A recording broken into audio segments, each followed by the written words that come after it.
ก็เมื่อกี้ก็ยอมมีคลิปเพื่ออัดคลิปนะครับผม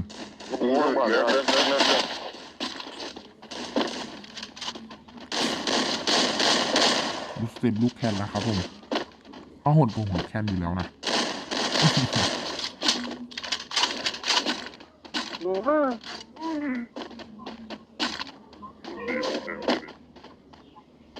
กูจะดับกูเลยมาดิกูเสียหัวไปเลยดับจะได้กูเลยไปสิเล่นบอสจะได้อะดูที่อยู่เตวะรู้อัพเดทอัพอย่างเดียวไอ้เดินยาวก่อนดูเรื่องที่อยู่ไหนวะผมไม่มีแต่ลูกดีดับกับลูกน้องวันนี้ลูกดับมันเกิดไปเนี่ยมันว่างไว้มันสิเป็นสีแดงบ้างว่างเลยบางทีอันก็บนเดียบไปตัวมาเจอมาคุณแม่แม็กซ์ร้องหมดเลยแม็กซ์ร้องหมดเลยแล้วก็3 คนนี้ก็เป็นที่ปรึกษานะครับผมเนี่ยมี3 คนคือ3 ที่ปรึกษานะมันคนใจจะดับเลยคุณได้เป็นคนเดียวด้วยนะเขาจะให้ลูกเลยว่าหรือว่าจับแม่งจีบจับเลยที่กระสุนแดงจับเนาะไปจับเนาะระเบิดร้อนกำลังระเบิดเลยโดนล้างเนี่ยตรงจริงไปทำเลยลงเส้นทางดูดีมาโอ้ไปดีมาไปจับดีมาก่อน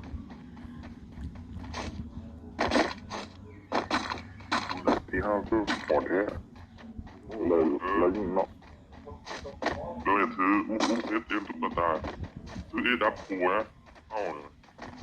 นี่แบบมันมีสูตรได้แบบสูตรซับยิ่งวะบอกว่าสูตรแบบเดือดไอ้เฮ็ดได้ยังไงก็ได้ให้เดือด195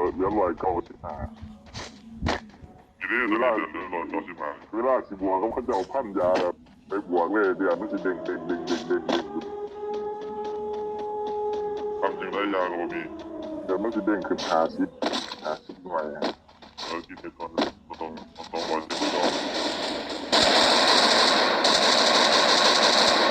ใช่วะฮะยังวะใช่วะ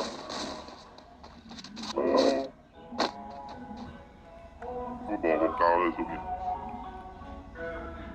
อย่าเด้ออย่าทำให้พอเด้อ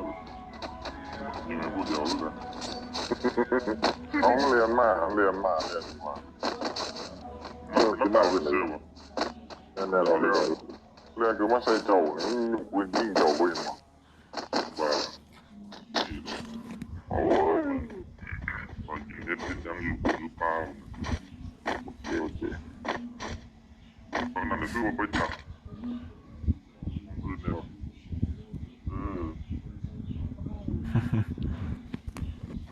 เรื่องนี้ไอ้ว่าแบบมีอยู่เอาว่าคนนะจะดูนะเดี๋ยวเอาในบ้านเอานี่กันแล้ว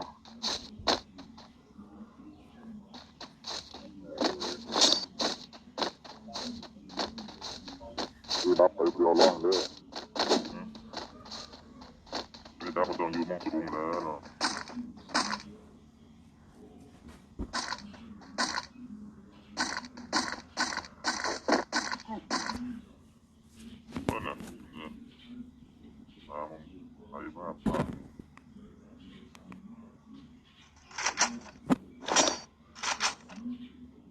โอ้ยาบ่มีวะลืมเลยโอ้เด็ดหอมีหอนะจ๊ะ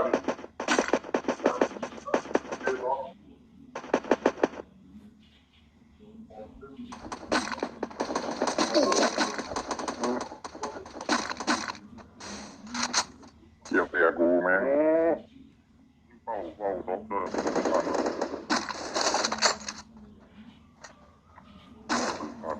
ที่อยู่ไอ้ว่างล่างจริง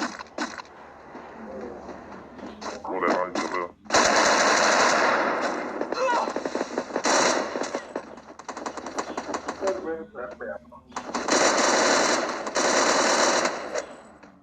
ไปลากกูเลยดิกูเรื่องนี้ดูเพื่อนไปกูกำลังยิงมันอีตัวมันยิงเลยนะเห็นปะไอ้ยิงตายยังตัวมันยิงอ่ะกูจะยิงชุดดำไปยิงไปแล้วยิงชุดดำนั่นนะได้แล้วชุดดำโอเคเดี๋ยวดับกูซับยิงไปแล้วหมดปะพอยาเลยเด้อใครมียาเก็บให้เลยเด้อเก็บต้องเรื่อง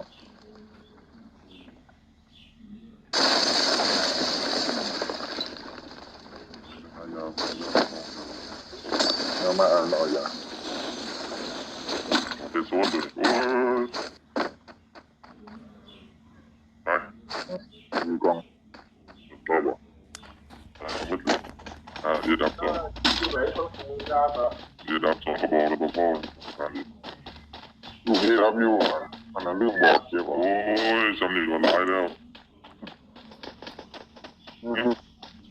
ลองดูไปโอ้ไม่แมวมันลอยล้างปล่อยเลยยังมีอยู่ล้างอีกดิเรื่องลอยล้างไปเตะแล้วไม่เนี่ยมันเหลืออีกบ่หลักตีขี้เนาะหลักหัวเนาะของเกียร์เนาะต้องเรียกตรงไอ้ดอกคุณไอ้ดอกลายเลยจะเป่าเปิดดิโอ้ยไผ่ลงมาโอ้ยลายไผ่เข้าอย่างว่าสองตัวเลยโอ้ยเขียดเองโอ้ย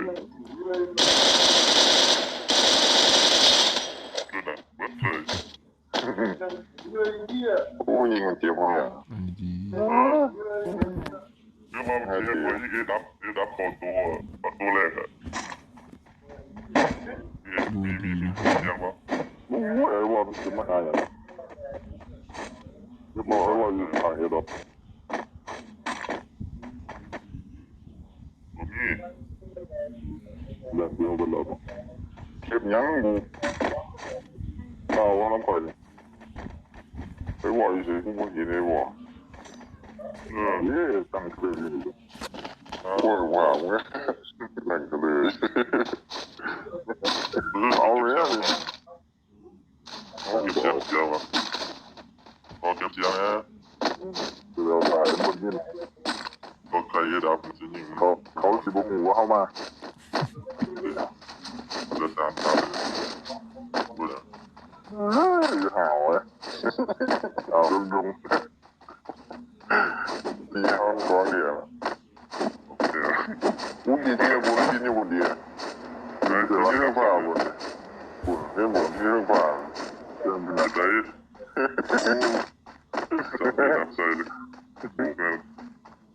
เดี๋ยวรอเดี๋ยวขวามือไม่ทราบว่าเห็นเรื่องที่ห้องก่อนเรื่องอะไรพายรถเดินพายรถตัวไปตรงเขาใช่ไหมเนี่ย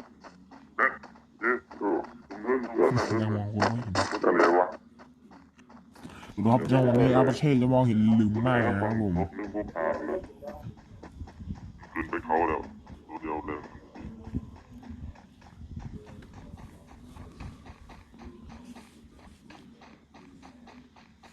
อีรับเปิดได้อีรับเปิดได้สองตัวเลย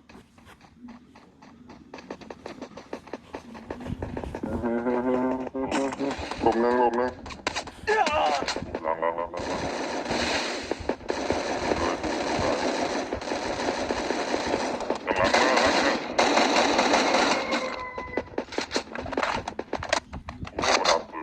เปิดไว้ยังวะ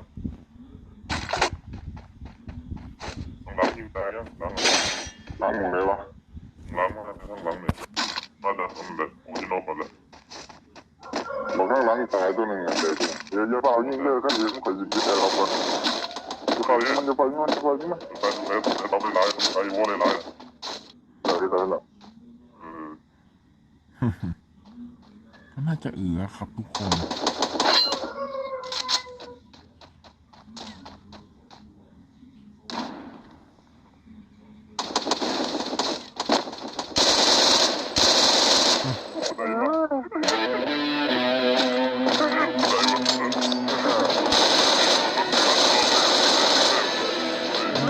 ทั้งสองครับ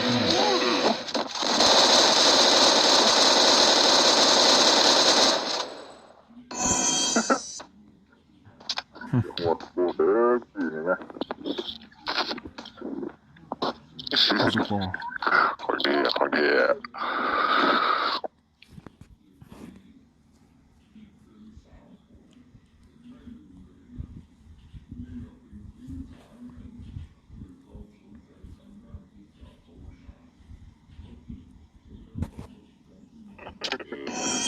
ยิงเลย